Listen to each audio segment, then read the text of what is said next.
मोहम्मद नवाज शरीफ। और अगर देखो जितने साजिशें की, जितना इंतकाम लिया, जितना जुल्म किया, एक एक करके सब अपने अपने अंजाम को पहुंचे। आज टीवी पर बैठकर देखते होंगे नवाज शरीफ को अल्लाह ताला ने इज्जत दे दी दोबारा।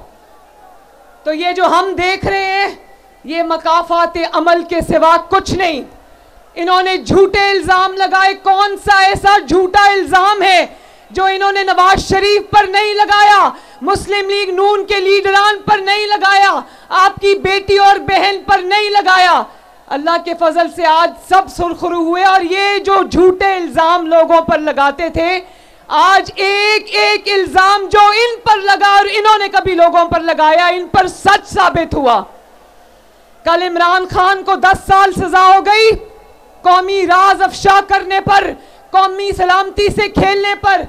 आज उसकी बीवी को सजा हो गई।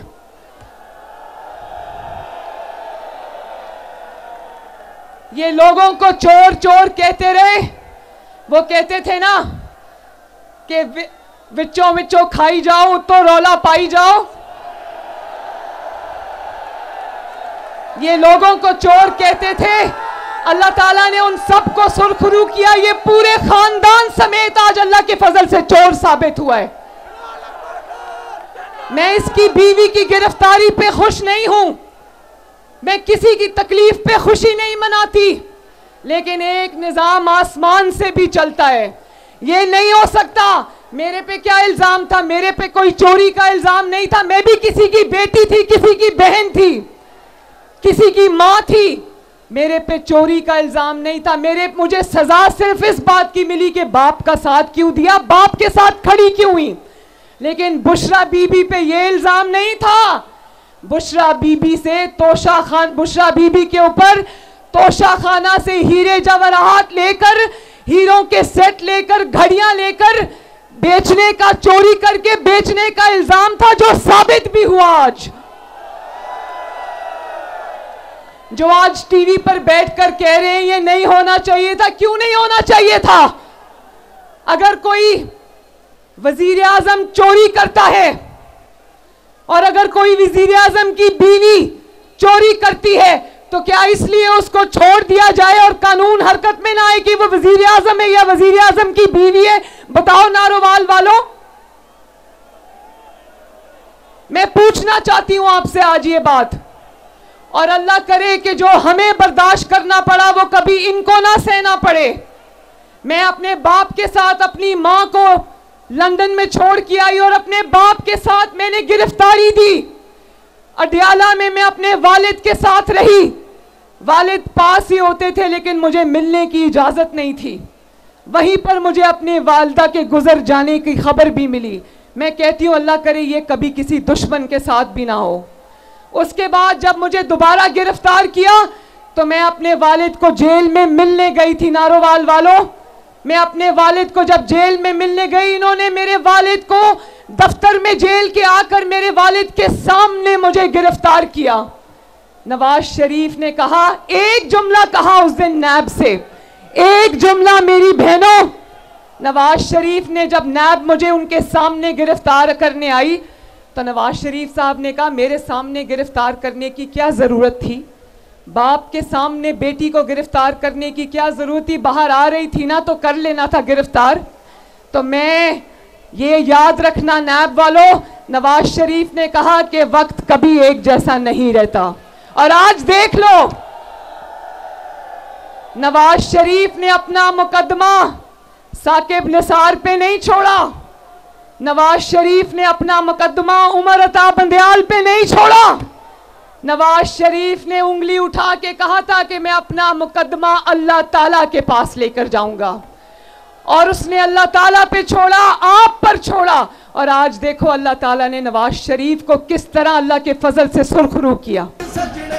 और आज सुबह मैं टीवी देख रही थी तो कुछ मीडिया वाले ये कह रहे थे कि ये बड़ी जल्दी जल्दी में मुकदमा चला है जी, ये मुकदमा में जल्दबाजी में फैसला किया गया है।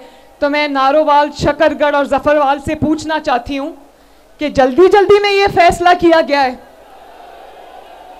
1.5-2 साल से तो ये तमाशा हम देख रहे हैं, पूरी कौम अपनी टीवी स्क्रीन्स पर देख रही है कि जब पुलिस ये अदालत लेकर जाने को के लिए आती थी जमान पाक, तो कभी पेट्रोल बमों से पुलिस पर हमला करते थे, कभी डंडों से पुलिस वालों की हड्डियां तोड़ते थे, और फिर जब जाने का मौका आया, अदालत हिसाब किताब देने का मौका आया, तो व्हील चेयर पे बैठ गए, कभी प्लास्टर चढ़ा लिया टांग के ऊपर।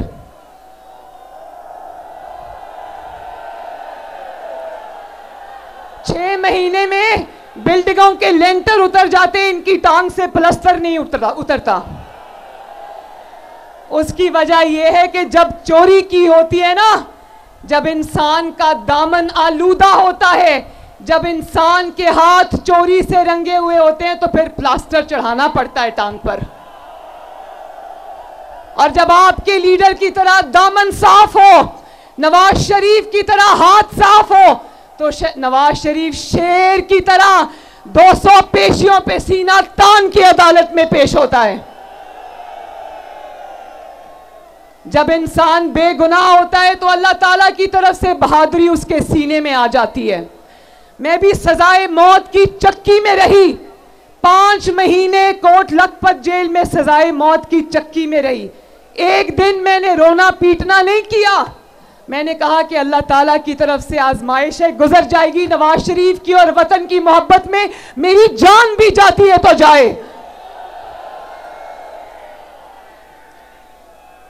और देखो आज मकाफात अमल के शाहकार हमें चारों तरफ नजर आते हैं, चारों तरफ नजर आते हैं।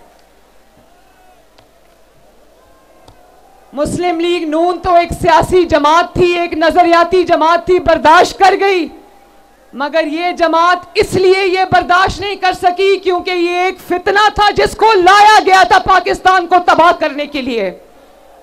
ये इसको शर फैलाने के लिए लाया गया था पाकिस्तान में, जिसने हमेशा अवाम को यही सबक दिया कि मार दो, मर जाओ, जला दो, घेराव कर लो, गर्दन से घसीट लो, आग लगा दो, तोड़ दो।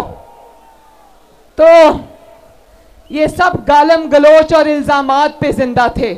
आज देख लो अल्लाह ताला का करना।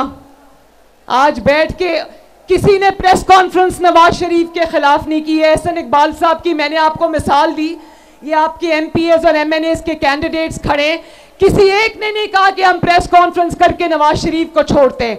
सब नवाज शरीफ के साथ एक आहनी दीवार की तरह खड़े रहे। और मैं आपको भी शाबाश देना चाहती हूं, जिस तरह आपने मुश्किल वक्त में नवाज शरीफ का साथ निभाया। आज जो वक्त हम देख रहे हैं अल्लाह के फजल से, ये आपकी कुर्बानी और इस्तकामत का भी समर है। आज भी जितना रिलीफ इनको अदालतों से मिल रहा है वो मुस्लिम लीग नून ने कभी आज तक नहीं देखा।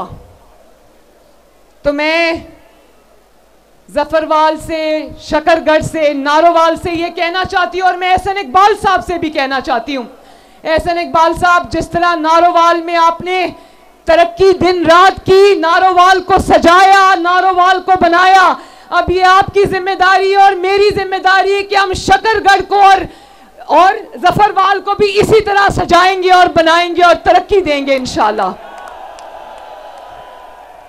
और एहसन इकबाल साहब ने कहा कि आपका मुतालबा है कि नारोवाल शकरगढ़ रेलवे सेक्शन को बहाल किया जाए, तो इंशाअल्लाह ताला ये वादा रहा कि आप शेर को वोट दो, यहां से शेर जीतेगा। इंशाअल्लाह ताला नवाज शरीफ साहब से कहकर ये नारोवाल शकरगढ़ रेलवे सेक्शन को हम बहाल कराएंगे।